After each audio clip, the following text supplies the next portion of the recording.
Hey, it's Bill Kanasky from Courtroom Sciences. Hope everybody is surviving the pandemic.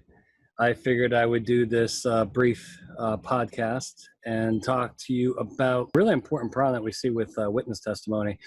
It's when your witness loses their mind. They go insane, and they start to say crazy things.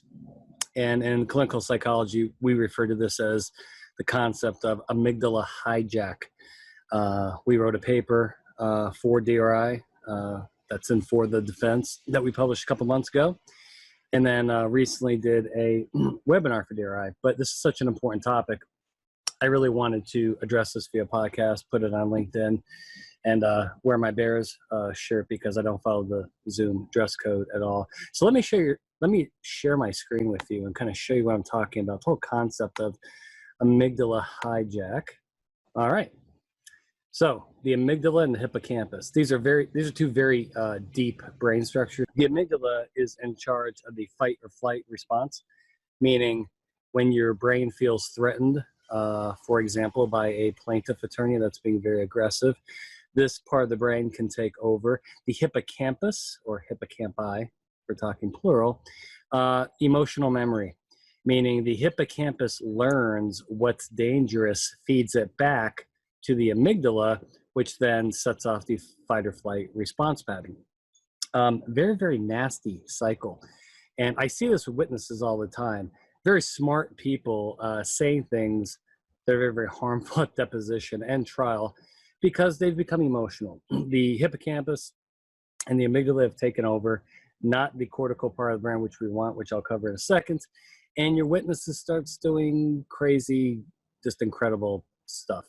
And so what we have here is the prefrontal cortex. The prefrontal, this is the part of the brain that we want to be active. This is the part of the brain where witness preparation data is stored. So all this work you're doing with your client, okay, all this work, the document review, what to say, what not to say, it's stored in this front part of the brain right here called the prefrontal cortex. And you have three sections of it: ventral medial, anterior cingulate, and dorsolateral prefrontal cortex. This is the part of the brain which is rational, logical. And when your witness uses this part of the brain, we get logical responses. These are calm, poised witnesses that have been through advanced witness training to stay calm when that plaintiff attorney is across the table being very aggressive.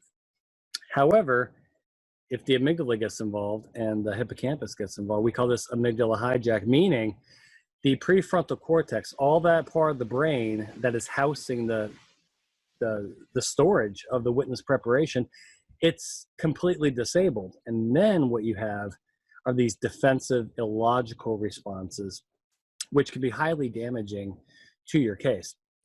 So let's go ahead and watch some examples of how this process can really hurt your case. Everybody knows Roger Stone, okay? If you don't think Roger Stone went through hours and hours of witness preparation for his deposition, you're out of your mind, okay? But he was being attacked. This is how Roger Stone handled it. 2 and 2 = 4, doesn't it? You have nothing. Is that insane? No, wild. Is that insane? Proof, evidence, Larry. Is that evidence. insane? Proof, Larry. Evidence, proof, evidence. Not guessing on your part with nothing. You have nothing. This proves nothing. That's what you told Mueller, right? You had nothing. That's what your clients argued at the trial. I'm not going to discuss the criminal case. If you want to keep insulting me, this will be over. You can run back to the judge like a little bitch. I'm doing what? If you want to keep insulting me, I will just end this and you go running back to the judge. Did you just call me a bitch? You're acting like one. You got nothing. You're not going to get anything by interviewing me. If you've withheld it, can I? I haven't withheld it. You have proof I withheld it. Do that. But you don't have to that either. We'll look for it. You can look for it all. You'll find nothing. Ask a question. I'm asking you. You can take your time, go through it paragraph by paragraph. Tell me if anything's inaccurate. I'm not going to do that. We went through this yesterday. We didn't go. I didn't ask it that He way. likes to hear his biography. It makes him feel important. Certified. Yes, please do. I'd like to speak to the judge myself about this. Okay, Roger. Nice job. Roger lost his mind.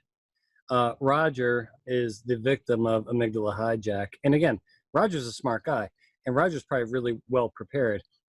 Too much emotion takes out logic from the equation. The subcortical structures of the brain take over, and that's the fight or flight response. And that's all on videotape.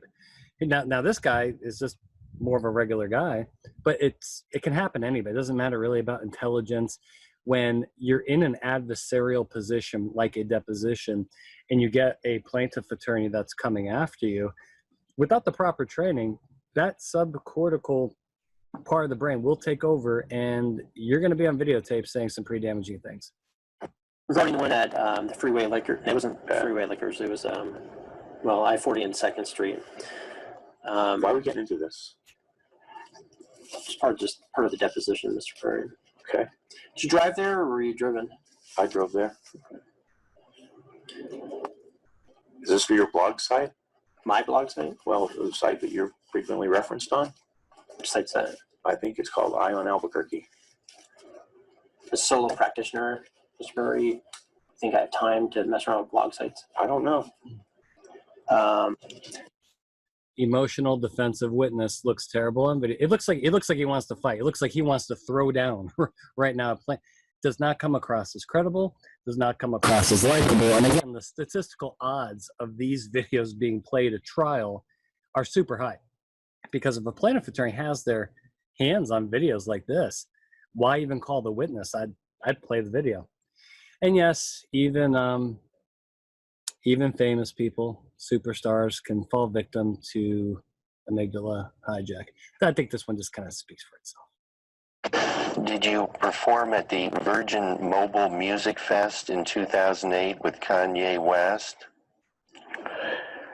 I don't know, but I know I did perform at this badass bitch birthday party recently. She was crazy, stupid thick. Oh, how does it happen? How does it happen? Well, typically witnesses are told to be calm. Well, that doesn't work. In fact, you could hear Roger Stone's attorney saying, calm down, calm down. It doesn't work. It's a neurochemical response. And once it goes, and it's active for about 3 to 6 hours. So the moment your witness loses their mind, you're screwed as the defense counsel. So specialized training, which is what we do at Courtroom Sciences, and the moment you feel the temperature turning up, you need to get your witness out of the room. Because if you don't, I'm going to stop sharing my screen here. If you don't, it's going to be trouble. And the moment the witnesses get emotional, they become defensive, argumentative, kills all of their credibility.